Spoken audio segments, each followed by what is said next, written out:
While we're waiting, I'll tell you about the first time I ever was on television. Not that kind of television.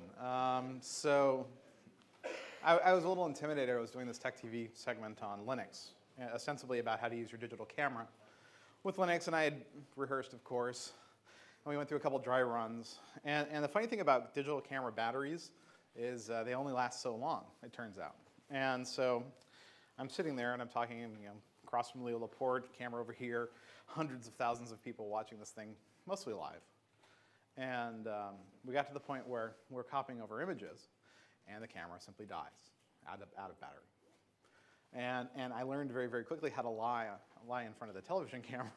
So I'm like, and you'll notice, I copied over the images earlier so we wouldn't waste time while on the air. So that whole sort of Martha Stewart. And we put one in 30 minutes earlier, and here's your turkey. So yeah, so I think I've wasted my 4 minutes, yeah? Yeah, you have. Yeah, awesome, great. I guess I should only make sure I have my laser pointer, because people love lasers. I have a green laser pointer, which the presentation cognoscenti among you will appreciate. There's actually a blue presentation laser now. It is $1,000, and I do not own one. However, if anyone wants to buy me one, out of gratitude for the glorious wonderfulness that is my talk. But enough about my ego. Hi, I'm Chris DiBona. I'm Google's open source programs manager.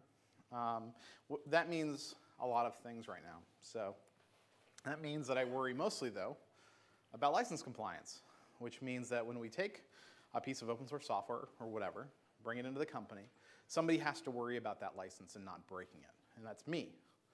And through that, I'm able to allow Google to use open source software effectively. That also means that I have a hand in whenever a piece of code leaves the company, whether it's in the form of patches to things like Linux or Samba or whatever, or whole program releases like Google Gears or Google Web Toolkit, or as API examples, for instance.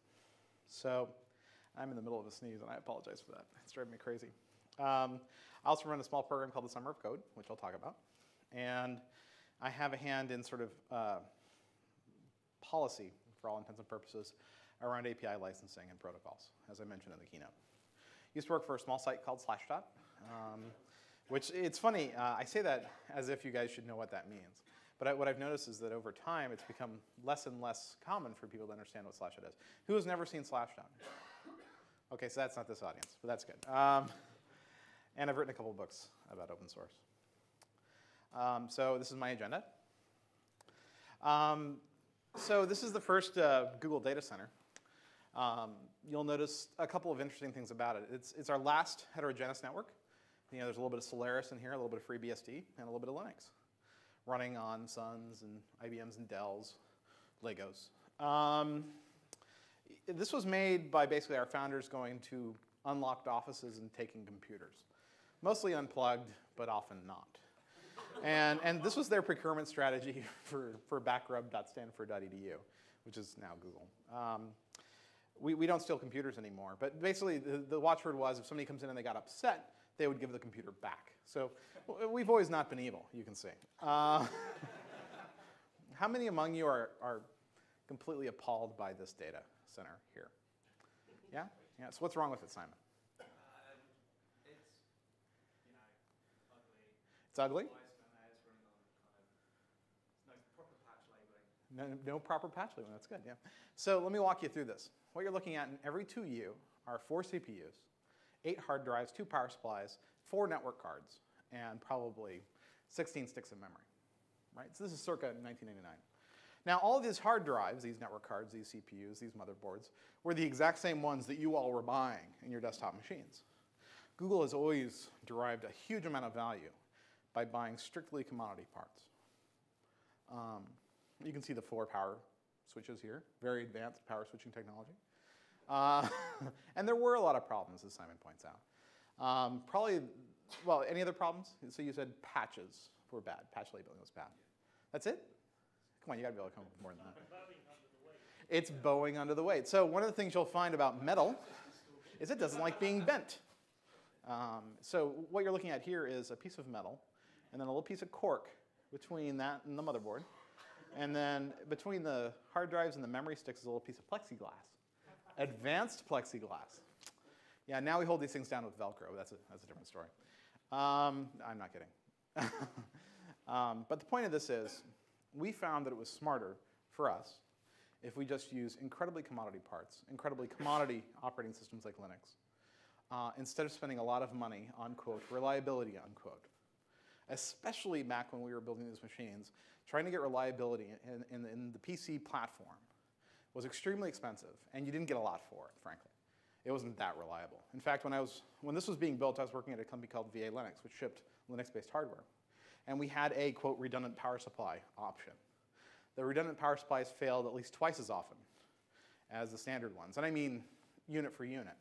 So we had a redundant power supply that would fail more often than the non-redundant one because of the increased complexity of electronics therein. And that was not uncommon back then, where your RAID cards would be basically worthless. They would die themselves and take your entire RAID with them, and they'd be unrecoverable. So it was a bad time for reliability in PCs.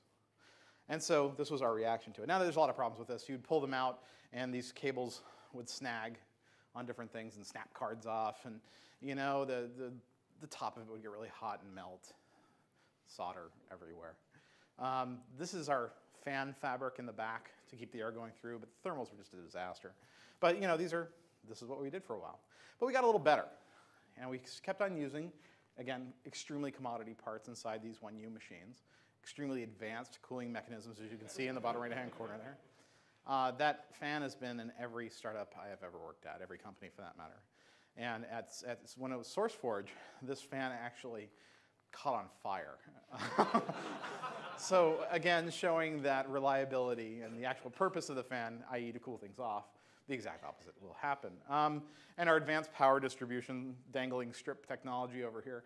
You know, but the point is not that, oh gosh, ha ha ha, Google has silly data centers, but that in reality, you know, we were able to deploy things extremely inexpensively, and we built all of our reliability in the software, right? And we got better at it. We would build out entire data centers like this after about 8 hours, and now we're sort of at this. This is the inside of an Altoids tin, and it runs on a 9-volt battery, and that's Google today. Okay, not really.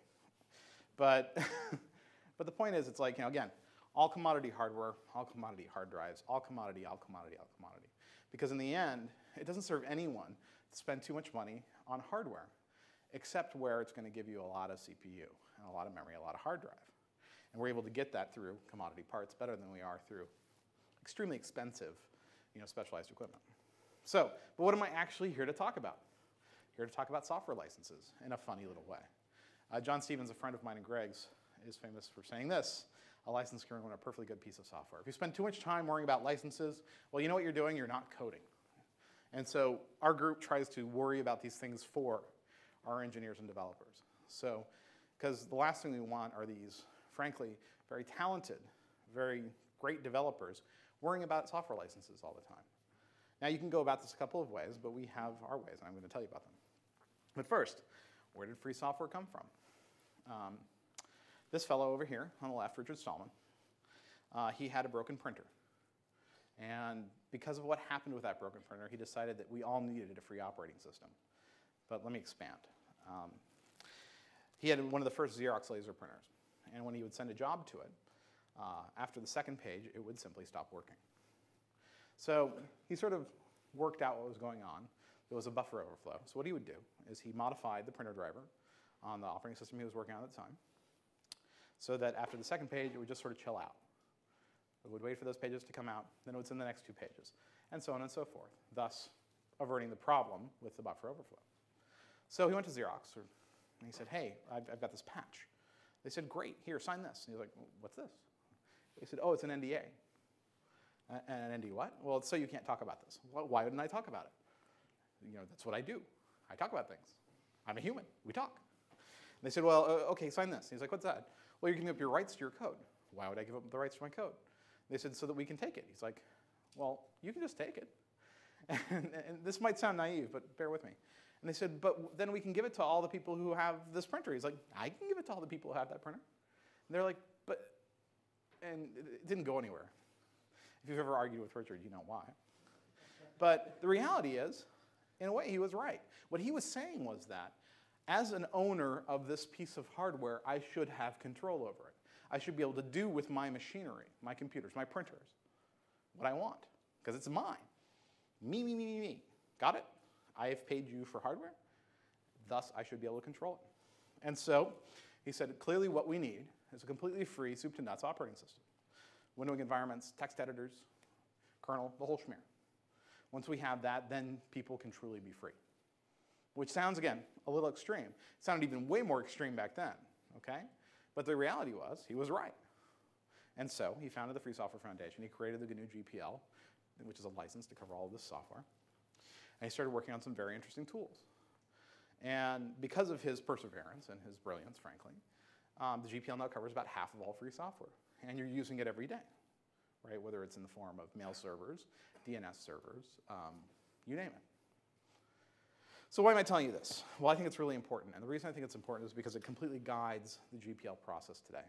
So if you care about the GPL version 3, if you care about GPL software at all, meaning Linux, meaning all these tools, it's worth understanding this because it's what drives Richard and thus his organization. But not everyone was driven by the same motivations. Some people were more driven by the need to give something away for other reasons, right? So there's a variety of licenses that were also popping up out of Berkeley, the BSD license. The Apache group, which created that great web server that many of us use, came up with their license, which said very specific things. And they didn't really fit into the Free Software Foundation's vision on how to do computing. But it was still pretty clear that they were related, right? There was something going on here with this giving away of software. So they came up with another word for it, and that was open source. That's Tim O'Reilly there on the right, going like this. So what is an open source license? And I'm telling you this not because you need to know it, although I think you do, but because it's sort of foundational material so you can understand where we come from when Google talks about open source. An open source license is basically any license the OSI has decided conforms with the open source definition. And that's good enough for us. The real problem, though, is that open source itself is not trademarked, and thus people mess with it all the time. They say that something's open source when it's not. They say something is open source-like when that doesn't make any sense. And I've heard people say, this is an open source API. And I say, well, what does that mean to you? And they said, well, it's open source. And I say, well, wait a second. So you're saying that if I implement your API myself and offer that to your customers, you won't be upset? No, no, we'll sue you. I'm like, okay, so you know that's not open source, right? And they're like, well, what do you mean? And when it comes down to, unfortunately, it's very hard to tell people what open source means. So this is the definition we work with, though. The other problem is there's a fair number of open source licenses that have been approved by the OSI. I think that's a problem. And this is why when you visit Google's hosting system on code.google.com, where many tens of thousands of projects now are hosted, there's only like 6 licenses being offered. So we're doing what we can on that side. But I don't want to get too far into the inside baseball of open source. But the open source definition is important because it says some very specific things and some things that aren't so specific and are kind of a problem. The first thing they say is that there's no field of use restriction. And to drive this home as directly as possible, it means it can be used by a mosque, a church, an abortion clinic, whatever, right? There's nothing ideological that you can use to keep people from using your software if you want it to be open source software. Also, you cannot charge for it, meaning you cannot charge for the software itself. You can charge for services, support, you can charge for the CD you ship it on, but the software itself, you cannot charge for it. The program must be available as source code, and I think we know what that means too. I think we know what that means as well, meaning it's available as its original source, whether it's written in PHP, Python, C, whatever, right? You can't say anything in there about it can be used by everyone but the Jews, the Catholics, the Africans. Pick your favorite group. You can't discriminate against them. And also the code must be redistributable. So if I give my code to Simon, Simon can give it to, what's your name? Rob. To Rob, who can give it to? Right, so it can keep on going, right? So, and that's an important part of the open source licenses. Now, there's a couple of confusing parts. The license can't be specific to a product. What does that really mean? Well, what it's meant to mean is you can't say something inside your license that says, you can use this, but not if you're using SendMail. It sucks, right? So that's kind of what they meant for you to do. Similarly, when you see not restrict other software, like if you see SendMail, you stop working. And must be technology neutral, which means that you compile it to run on Intel. You can't put in some special instruction so it doesn't run on AMD. Right? So this is kind of what they meant by that. But in reality, it doesn't make a lot of sense. Because it's not like you're going to make something completely technology neutral. Well, it's got to run on your PC running Windows as well as your SPARC 64 running Linux and your watch running Palm, or some other weird watch operating system. and similarly, specific to a product, what exactly does that mean? If I write a webcam driver, it can't be expected to run with every webcam. They may use a different chipset or something. But I'm not being discriminatory through that restriction, right? It's just I wrote it for a very specific purpose. So there's some things in the OSD that probably need addressing, right? But we know kind of what they mean. And the important thing about the license, though, is what they express, right? So really what you're talking about when you're talking about open source software and open source developers, you're talking about idealism and intent, right? You're talking about feelings, nothing more than feelings.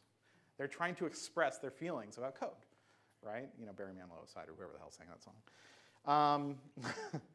So when you see a piece of code that has the Apache or BSD license on it, they're saying, take it, enjoy it.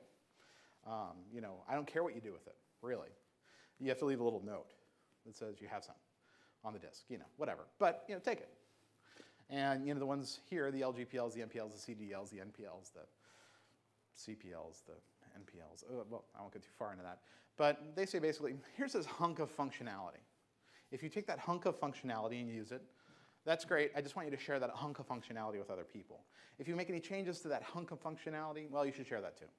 But everything you're linking to that hunk of functionality, whatever. Who cares? Do what you want.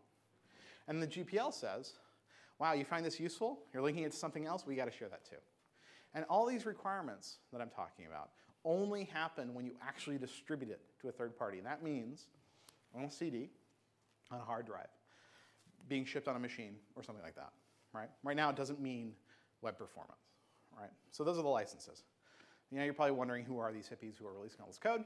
Well, in reality, it's not so much like that. Back in 2003 or 2002, the Boston Consulting Group actually asked, instead of sitting there postulating, it's a gift economy, they just asked people, so who are you and why are you doing this crazy open source stuff? And it came down to, I think, some very, frankly, adult, very moderate, very sober reasons. People wanted to get a little smarter. They wanted to be a little sharper at what they do. And they wanted their pager not to go off so goddamn much. Excuse my language. And yet, they still retained some idealism, which I thought was pretty cool. And that idealism didn't mean that they hated somebody else. Right? It wasn't about, oh, I hate Microsoft, or I hate this, or I hate that. It wasn't about that. I mean, sure, some people were like that. But, for the most part, it was just people wanted to be smarter. They wanted to be better. They wanted to improve their lives, right? For some definition of life, meaning IT and computer science. And I think that's really important. Anyone who's actually had to work in this business long enough has had to suffer through the 3 a.m. pager going off, and it sucks. It's a terrible part of what we do. So, what I want you to take home with you is that open source software developers know what they're doing. We know this because we asked them. They understand that they're giving away their software. They know people are going to use their software, and the vast majority expect nothing for it. And if they did, they would simply sell their software under commercial license. So, but how does Google use open source? Well, every time you use Google, you're using Linux. We use Linux heavily. Every machine that Google deploys into production is running Linux as its fundamental operating system. We run a variety of Apache tools. We actually don't run the Apache web server, but we do have a fair number of the tools expressed in our code. Things like Axis come to mind. We use a fair number of cryptography tools, and if you think about it, the last thing any company should really be writing is cryptography tools, right? You should be using the most common, most tested, most trusted of cryptography tools. End of story. And my background's actually in cryptography, so you can believe me. But it's funny, for all the open source we use, we actually don't use that much of it. What really matters for us are the compilers and the languages. So we have a variety of people who work on both Python, well, all three, Python, Java, and C++. These are very important to us because Google does, for the most part, just write all of its own software. We have our own web servers, our own servlet engines, et cetera, et cetera, et cetera. So languages are hugely important to us. And then we have some internal tools that we use, web toolkits, that kind of thing for internal dashboards and that sort of thing. And then internally, we also have a number of libraries we use in the creation of our software that bring some very smart functionality to Google. So we're very happy to use open source, and we use it all the time. But why do we do it? So I have a little story that I tell. and I'll try to refrain from using French accents in this story. So French Telecom was creating a cell phone, and it was going to have a push-to-talk function. You know, hi, and someone would go, oh, hey, Chris. You know, oh, where are you? Over here. You know. And as they were developing, and it takes a good amount of time to create and release a cell phone. It takes about 18 to 24 months usually.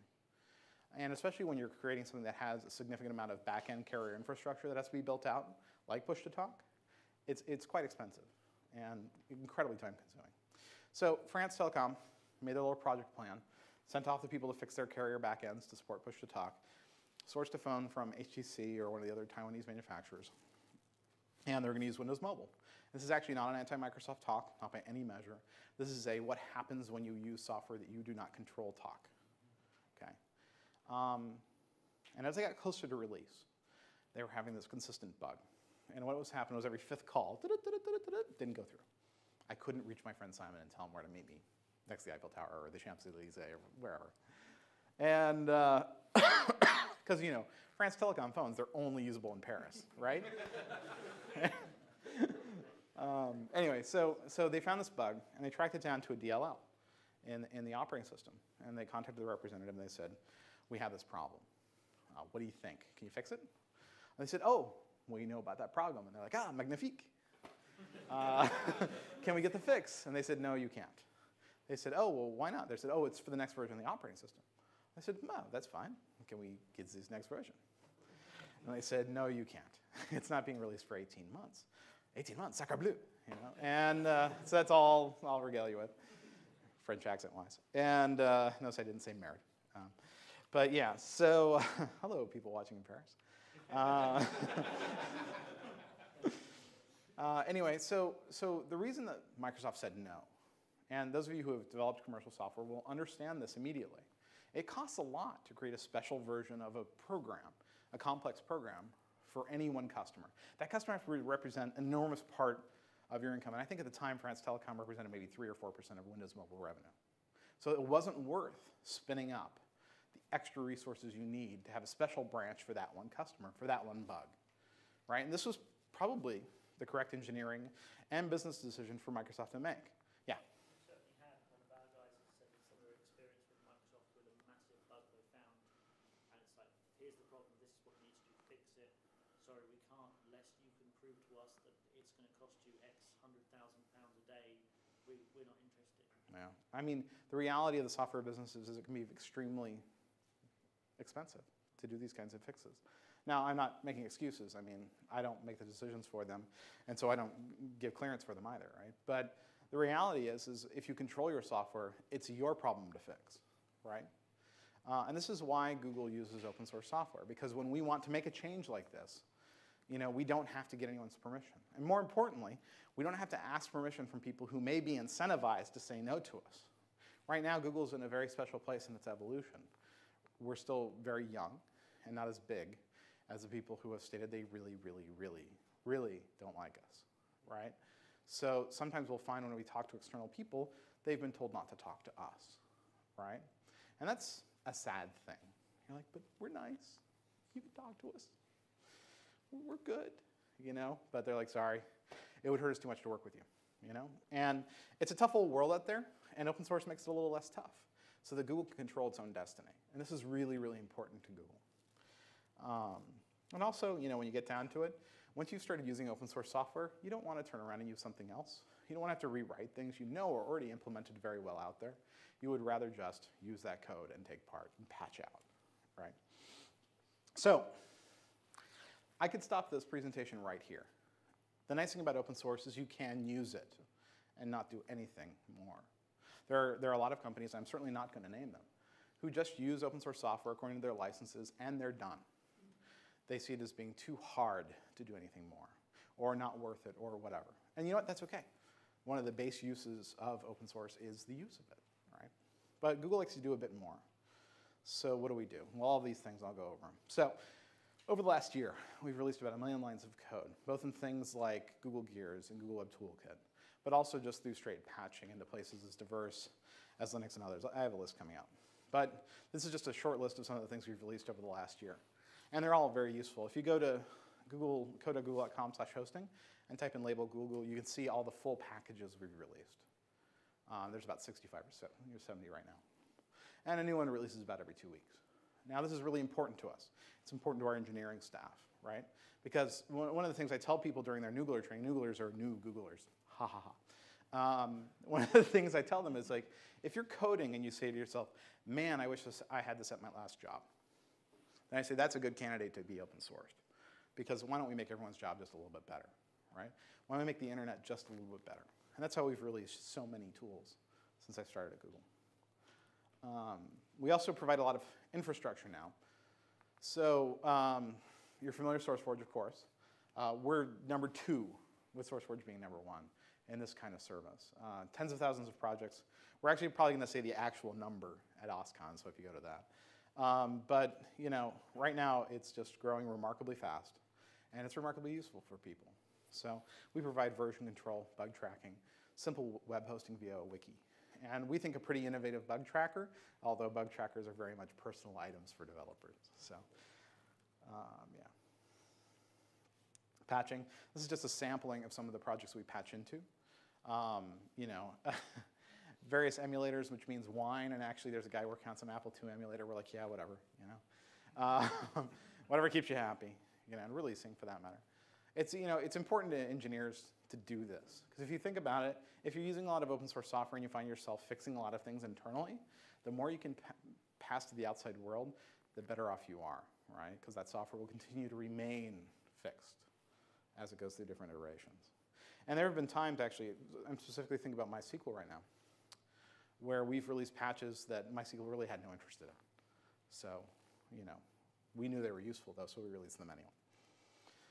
We also directly pay people who work in open source software all the time, people like Andrew Morton, Guido, Greg, and Jeremy Allison. So, and there's more, but I only had so much space on the slide, and they were already like, you use very small type. I'm like, yeah. But, you know, and this is important because these are all tools that are very important to us. So we want to make sure that the people behind it are basically incentivized to continue to make them healthy, right? And so we hire people like this. And finally, we created something called the Summer of Code. The Summer of Code came out of this very funny conversation. I was, when we were launching Google Code in the first place, Google co-founder Larry Page came up to me and said, I want you to do me a favor. I'm like, yeah, okay, boss. I was still, I have to admit, fairly intimidated back then. I just started. And he said, okay, so there's a lot of people who are getting their computer science degrees or whatever, and over the summer they're not doing computer science. Could you fix that? And I'm like, okay. You know, and he had some ideas about how many people and how much money and that kind of thing. And I said, okay, you know, let me go think about it. He's like, okay, we'll see you soon. I'm like, okay. You know? And so I went and thought about it. I'm like, well, I'm the open source guy. I'm kind of lazy, you know. What's the best way to approach this? So I messaged, like, you know, Miguel de Casa over at GNOME and some of my other friends in the other projects. And I was like, if we gave you 10, 20 students, would that be helpful?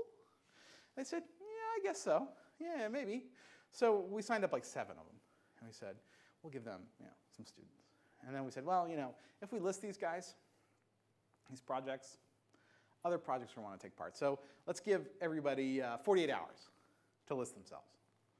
And so we opened it up. You know, Rob put a thing on Slashdot for us. And we had, you know, 33 more other projects that were able to get things together within a couple days. And then we got, you know, like 4,000 applications that first year for the different slots we had arranged. And so we allocated 400 slots for that first year. And it worked out really, really well. So we did it again. And last year we had 600 slots, 630, give or take. Because, you know, some people aren't going to work out, drop out, they're not going to do well. We have about the first year we had about a 77% success rate. Last year it was about 82%. And, you know, the way it works basically is a student will apply to work for one of these groups I told you about. That group will go through their piles of applications and they'll pick people who they want to work with. Just for getting accepted in that manner, we give them $500. And then they work with their mentor.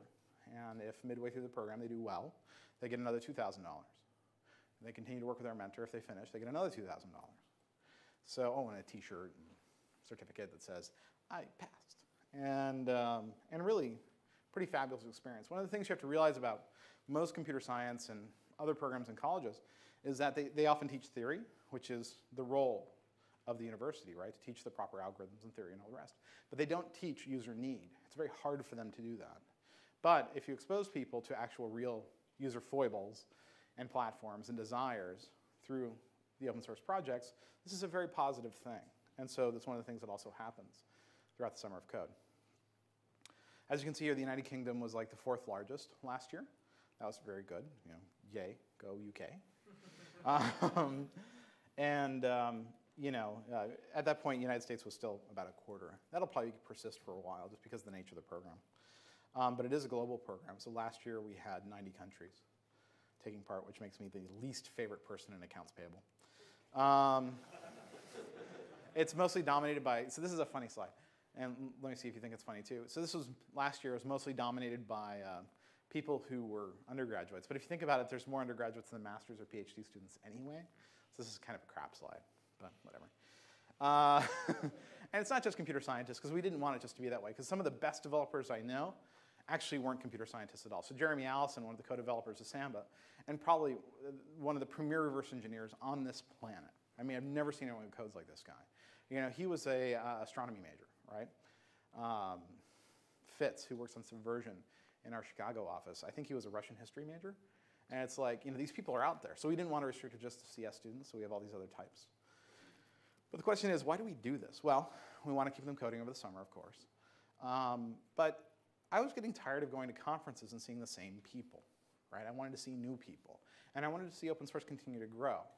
And the reality is that people sometimes, they get tired of doing open source. They get tired of their project. They just want to move on and do something new, right?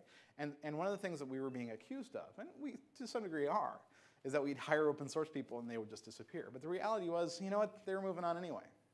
So I thought, well, maybe we can replace them. Maybe we can create new open source developers through this program. So this was very good for us. And as I said in the keynote, what's good for the internet is open source, and what's good for the internet is good for Google. So let's keep open source FIDO alive. The other thing about this is that Google, you know, really doesn't go to many colleges. There's probably more than 10 colleges out there, from what I understand. You know, I mean, I'd be willing to bet that most of you didn't go to Stanford, MIT, Cornell, Oxford, and a couple of others, right? How many of you went to any of those schools? We got one, right? So, you know, we weren't meeting a lot of the truly remarkable developers out there simply because we're only one company. And we're a pretty small one at that, considering how long we've been around. And this exposed us to a lot of places we would never be able to go. I mean, we're not going to send recruiting to Mauritania. You know, we're not going to send recruiting to some of these countries just because we can only go so many places. And this is a great way of meeting people at other newer places. And honestly, I've seen a lot of open source projects basically become part of the Summer of Code and through it become much better organizations. They're better able to bring new people into their projects. They're better able to welcome students and new people into their, I mean, it's just, I can't tell you how important that is and how bad some of them were at it before the Summer of Code and how good they had to get very quickly because of it. So I was really proud about that. So, and also, you know, we do all this again because it's where a lot of Googlers come from.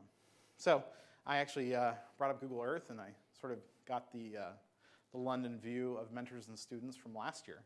The M's means mentors, the S means students. The green lines are the lines between students and mentors. I can bring this up actually properly on Google Earth, but so can you. So I'll encourage you to do that. When you have 630 students, it's a lot of green lines, you know. So, and that's kind of the long and short of it. This year, we've already gone through our application period. We've selected 917 students, so it's costing us about $4 and some million. We expanded the number of organizations this year. We have just a few more mentors now, and about the same number of applications as last year. And the coding started, I guess, 2 or 3 days ago. So that's spinning up right now, and that's pretty exciting. And now I'll take any questions you might have. I've been speaking very fast today, so we have plenty of time for questions. Yeah? Okay, so a lot of libraries are released by Google under an open source license, really useful stuff. Mm-hmm. But say something like Gmail isn't open source. Right. I'm interested, particularly in where you ship software with hardware, like the Google appliance. Uh-huh. Also, generally, how does Google decide whether a product should be open sourced or not? And also, does the GPL version 3 change it? So the GPL version 3, so let me talk about GPL version 3 second part. So The search appliance, we have a full compliance mirror and all the rest. We're doing everything right legally there. But your question was more about when do we decide to release a piece of software. So often what will happen is an engineer will come to me and say, I really want to release this thing. I think it's really useful. I think the world could use it. And it's like, okay. And usually they'll take their 20% time and basically do any conversions, rip out Google names, any Google dependencies that shouldn't be there. We have our own build system, for instance, at work. We haven't ported over to Make or Ant or whatever. But yeah, so an engineer has to basically volunteer their time. And that's how things get released. As far as GPL version 3, though, and sometimes there are some things that I want to release bad enough that I have engineers who work for me, who work on releasing things. So we have some things coming. I don't want to talk about it, but we don't pre-announce things at Google. But yeah, like Google Gears is a good example of a team saying, listen, we want to release this. It's the right thing to do with the product. Like Google Web Toolkit is the same way. It wouldn't make sense if they weren't releasing it, right? But other times it's just, like our Malix and the sparse hash table stuff that we've released. It's just a useful tool that if you're writing applications like we do, it's going to be really helpful for you, right? So that was just engineer desire, right? And it's our goal in our group to make that easy. So GPL version 3. There have been 3 drafts now of version 3 of the GPL.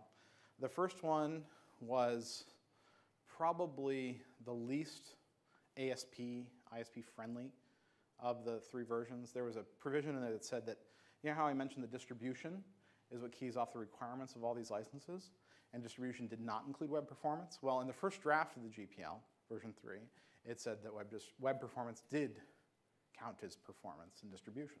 So it would have meant that anything under that license couldn't have been used on any customer-facing Google.com websites. And that's actually okay by us. So we have a very fine-grained control mechanism for incoming third-party code. So we would have just marked it as being unbuildable for those kinds of applications. And we have the ability to do that. So we've always been like, whatever the Free Software Foundation wants to do, we can deal with it. And we're happy. We try to support them because they are our friends. And there's this really unfortunate thing in open source where open source people will try to beat up on free software people. And it's like watching your 2 best friends fight each other and going, yeah, kick him, and we're not going to do that at Google, right? So we've been trying to be very, very supportive, even though people were calling this the Google exception. And just like, it really irked me, But yeah, so the second version, because they did get a lot of pushback on that provision from a lot of very large companies, but ours was not one of them. But in the second version, they actually took out that language altogether. They made it optional. And frankly, I thought version 2 of the draft was the worst of all the versions because it had a lot of these optional sort of stanzas that allowed you to add addenda to the license. And it was a disaster because the real problem with license compliance is not whether or not you like a license. The real problem is tracking it. So if suddenly you have all these addenda you have to track along with the license, it becomes intractable. You have basically this infinity of licenses, and that's bad, right? So that was our feedback to the Free Software Foundation on that version. And then version 3 came out where they actually fixed that, so I'm really happy about the latest version. There's still some people who are pretty unhappy with patent and DRM provisions in GPL version 3, all 3 drafts. But if you know Richard, and if you know what drives him and the Free Software Foundation, that's the fight he really wants to fight. Because as he sees patents and these other things as being the way that people keep you from being able to own your hardware and own your computing experience, right? Again, it's that broken printer all over again, right? So anyone who thinks that version 3 isn't going to have strong DRM and patent provisions is a fool, right? And frankly, we're fine with it. Google has the same problem with software patents that everybody else does, except for multiplied because we have deep pockets. So we're very much a target, right? So if something can be done to ameliorate this problem, great. And nobody likes DRM. So we use a fair amount of DRM in some of our video stuff. But the reality is we don't have to use GPL stuff for that. And so this was never really a business problem for us. Now, other people really dislike this stuff. I have to tell you, there are a lot of very large corporate interests who hate version 3 of the GPL and are going to continue to hate it. I mean, Eben Moglen said it best. The way you made GPL version 2 perfect was to propose version 3, right? So the same people who didn't like version 2 are not going to like version 3. But when you added in the patent and the DRM provisions, it got even harder for them. So it's still very political, but I think the third draft is probably the one that's going to look most like the final draft.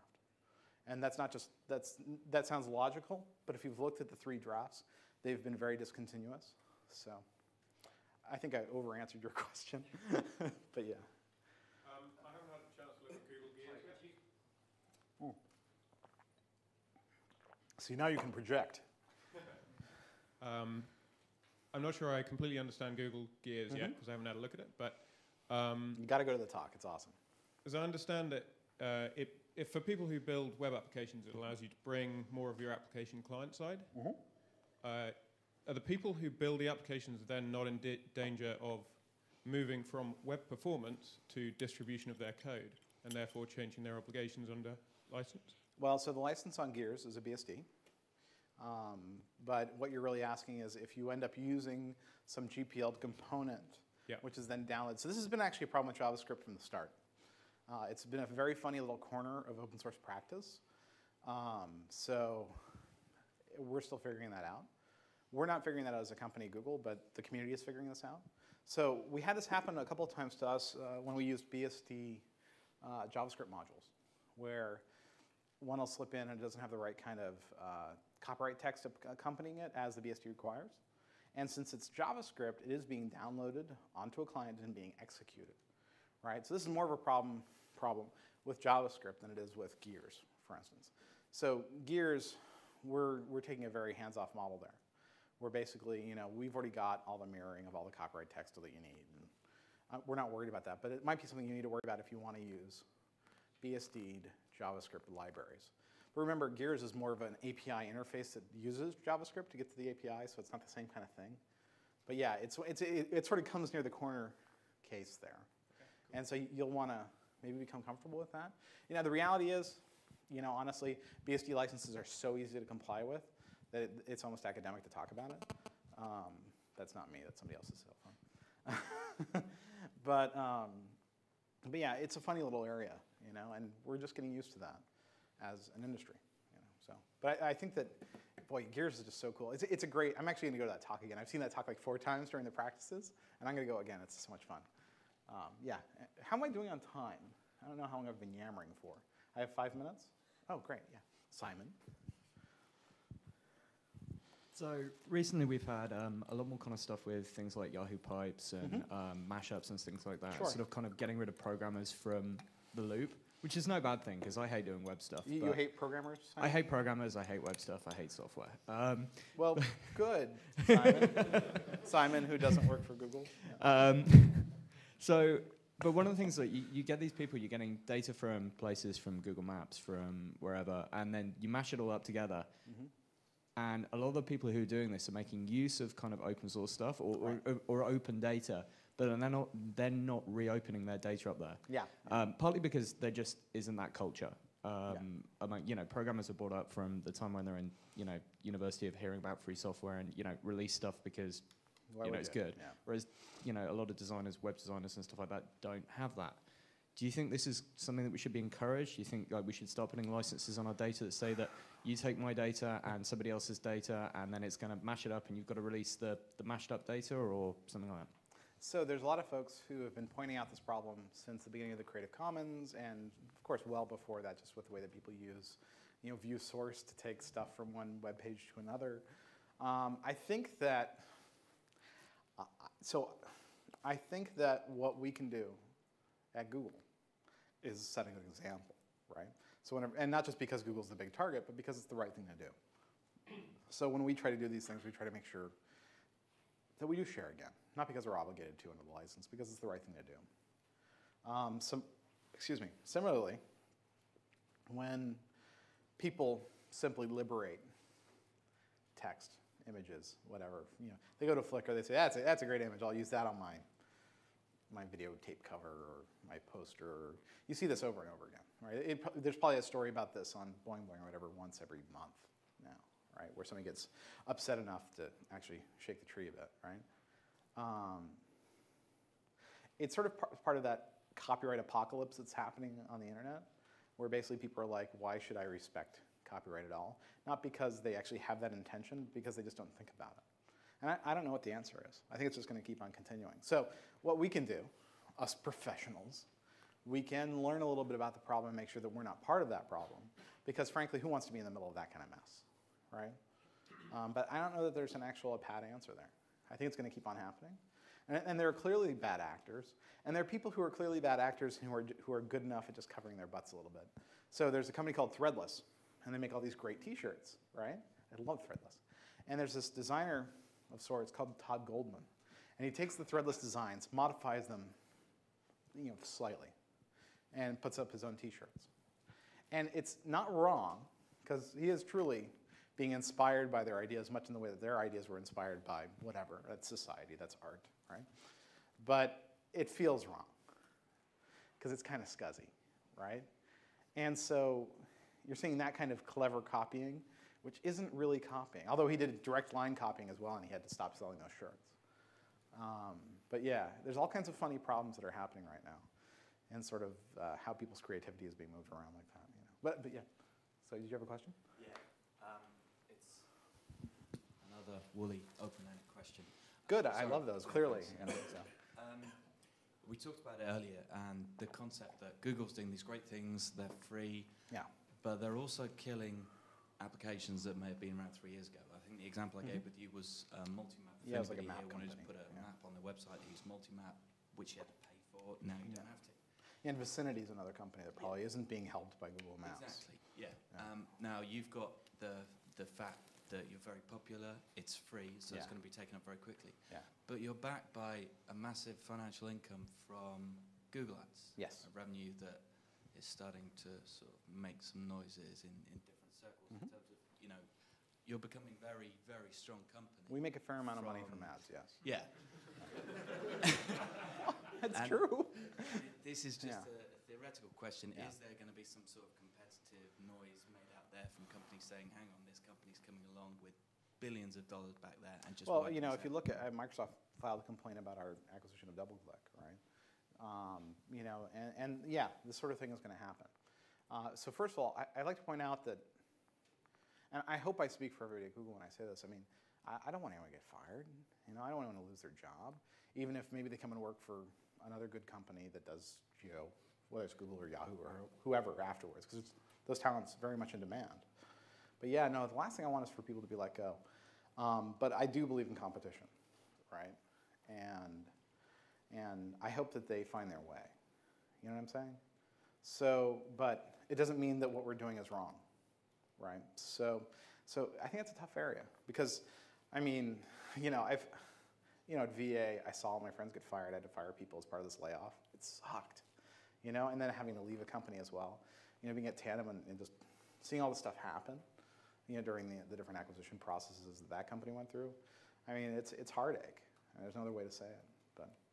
But on the other side, it's like, should Google not do these things? Probably not. I mean, we're able to do them, so we should do them. It makes the web better, right? So it's a tough area, and I don't think there is an answer that works. But I do have respect for our executives who make these decisions to buy and sell companies. So I don't think that we've done anything evil or wrong yet. Now, people are going to disagree with me on that, and that's an area where I can refer you to our press representatives down in the developer crew room. Yeah. Last question, okay. Yeah. You're the last one. You're the one. I'm just a little intrigued about whether this is something, the contribution to open source rather than the use of open source is truly something that Google is doing, or whether it's something that Googlers are doing. Because you mentioned earlier about the 20%. And Sure. Is this something that Google has an overall strategy about what it wants to contribute to open source, or is it Google employees? Well, both, To- right? So Okay. it's both. So our specific group is formed under a very specific mission, which is to create more open source code, more open source developers, and to specifically support open source infrastructure. So all of our programs are justified under that rubric. I mean, separate from our compliance mission, right? But I mean, I'm specifically employed to do these things. And this is a decision that was made, and it's supported by Eric Schmidt, Larry Page, Sergey Brin, my boss, the entire VP level at Google. They're bought into this. So we consider it strategic. We consider it very important. So I don't know if that actually answers your question. Well, just in terms of what projects which open source projects you... Oh, which ones we pick? That's my problem. Yeah. So when it comes, Yes. Well, no. So listen, I don't go to Eric and say, so Eric, how do you feel about Samba? But I know how we feel as a company about these things because I see how we use them. And also, I know what drives the company strategically as well. So I've had people come to me and say, listen, I want to put in some time on this Python web toolkit, and I'm worried that it's going to compete with the Google Web Toolkit, which is a Java-based tool. And I say, don't worry about that, because what drives the Google Web Toolkit is, again, making the internet better. So if you're making the internet better through your work on this Python toolkit, that's a good thing, right? So we're pretty bought in on the whole strategy of the company. And we let that drive sometimes who we pick. But also overall, the open source ecosystem is very important to the company. So you'll see us, for instance, including people like the Free Earth Foundation and other folks who you think would be directly competitive with the company because of their open source role. They're also being supported by us, right? So long and short of it is, yeah, it is strategically important to us. And that is bought in at the highest levels. So I think that wraps it up. So thank you for coming to my talk, and enjoy the rest of the day. So.